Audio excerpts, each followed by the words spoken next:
আপনার লিভারটা ভালো আছে কিনা জানতে হলে কয়েকটা গুরুত্বপূর্ণ টেস্ট করবেন।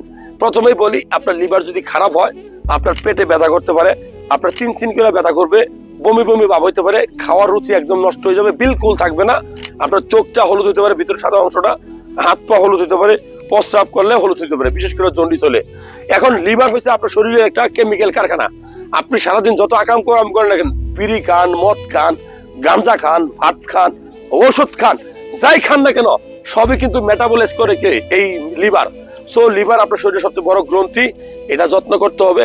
আপনি কিছু গুরুত্বপূর্ণ টেস্ট করে বুঝতে পারবেন আপনার লিভারটা ভালো আছে কিনা, যেমন SGPT, SGOT, alkaline phosphatase, HBS অর্থাৎ উপরের পেট, হেপাটো বিলিয়ারি সিস্টেম আল্ট্রাসোনোগ্রাম, এবং ইউরিনারি, এবং অবশ্যই serum bilirubin. Serum bilirubin test করে বুঝবেন আপনার শরীরে জন্ডিস আছে কিনা। যাই হোক, এই তথ্যগুলো ভালো লাগলে শেয়ার করবেন।